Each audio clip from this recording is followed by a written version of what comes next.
Hey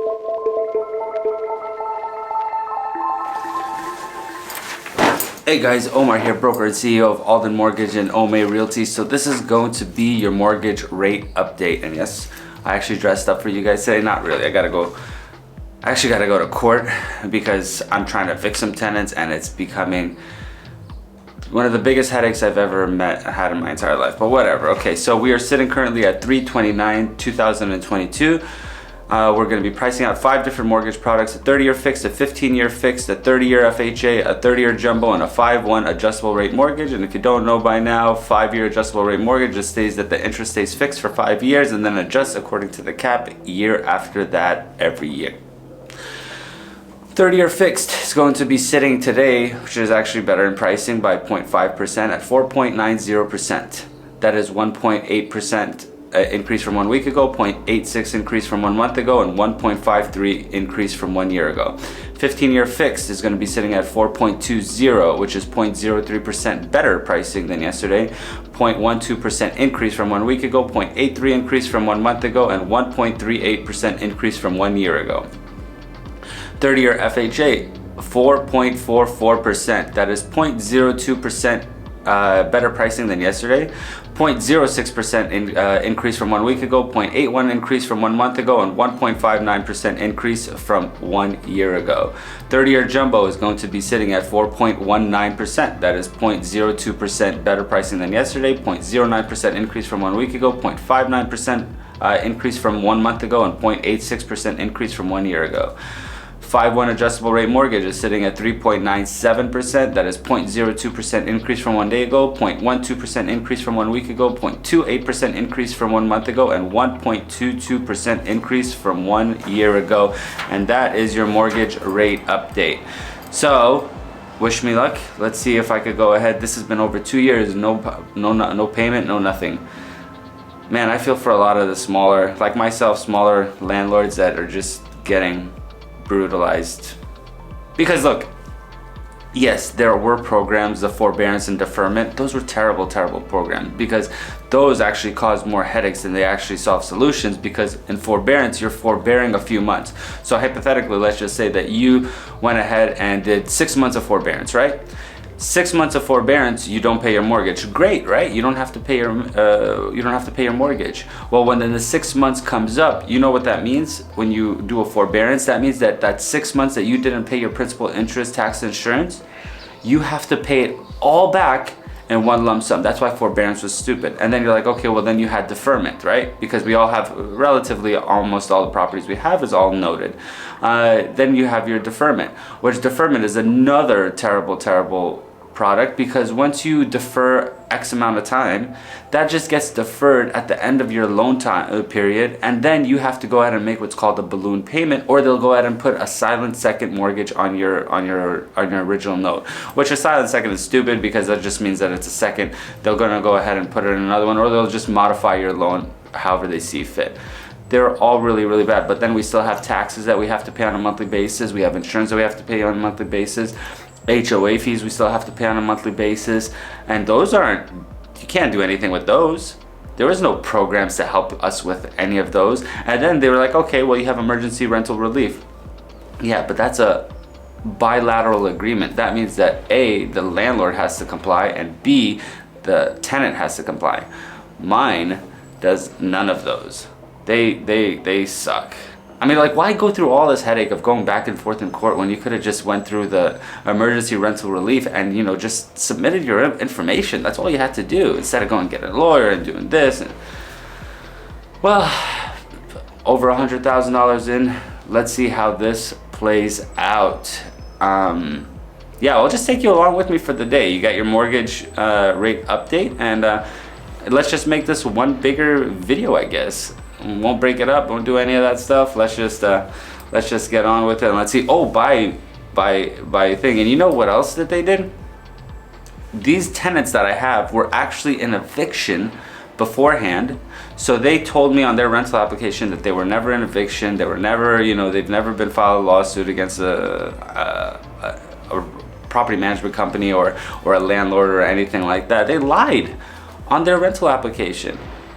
we put extra, we're extra stringent on our on our rental applications just so we don't have to deal with most of this. But this was not their fault. This was at the fault of the property management company that I hired. So if you are a landlord and you do hire a property management company, make sure when they vet those people that you go ahead and get a secondary vetting system. If you really need somebody to go ahead and vet them again, call me, let me know. I won't charge you. I won't make any money off of it. I won't do anything. Just the fees that the company, the third-party company that we use, that's the only fees that I'll charge you guys, because obviously I'm not going to pay for it. But get yourself a second opinion, because it's always important to make sure that first you have a verification of rent. You have your verification if you have to go ahead and if they were renting before, if they state that they were like, oh, I was at this property to this property, well, we could go back to all of those properties and, hey, give us a verification of rent. This way we'll know if they were ever in eviction. Then we could go ahead and pull up public records, which sometimes we don't need to do that because that's a little bit more expensive. It's like, $100 to go ahead and pull that. You could always charge it to the renter if you wanted to, but whatever. But let's get out of here. All right, let me hold this thing up. So we just had the trial, okay? So this is, if you're confused, this is the eviction. This is my eviction day to go ahead and get these tenants out of the property. Now, to give you an idea, California is super, super difficult, and getting a tenant out is so goddamn annoying. I am kicking myself in the ass for... You know why landlords aren't nice to people? They're not nice to people is because stuff like this puts such a bad taste in your mouth, and it puts such a beating on you that you're just like, forget it. That's why you overqualify people on credit. But this is where we ended up. I just do need to give a tidbit, okay? Whenever you are filing an eviction, let's say because of this whole COVID thing, which we didn't know. Now, these tenants haven't paid in over 2 years. So since we asked for more than a year, because that's what they didn't pay is more than a year, that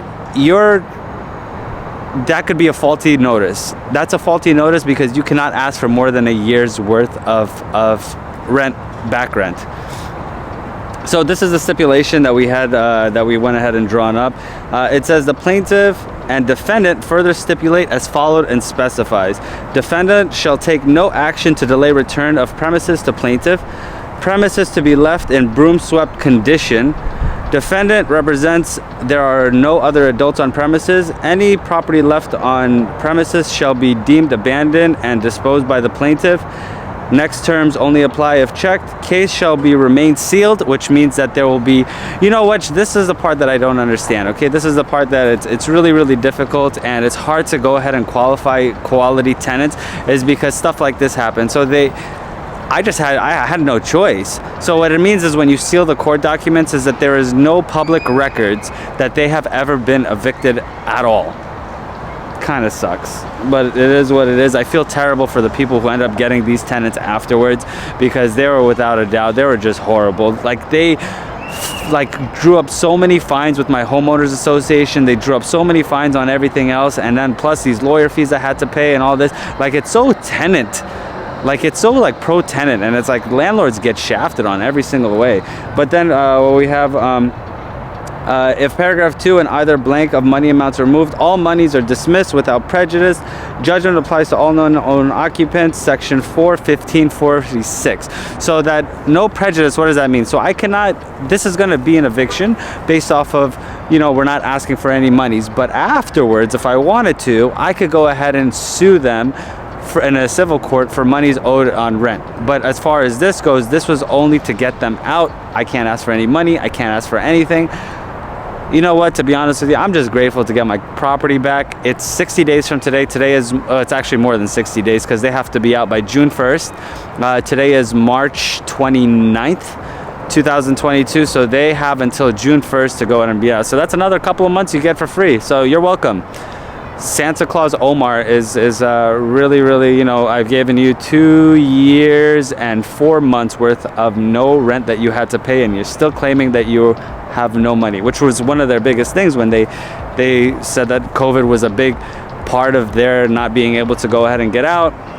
They have no money, this and that, and the judge was in their favor. I guess it just depends on where you're at, but yeah, well, help me out. help me pay back some of this stuff for up to 50% commission rebate. And for any mortgaging assistance, link in the description below, and for 0% listing fee. Till next video, guys. Thank you for watching.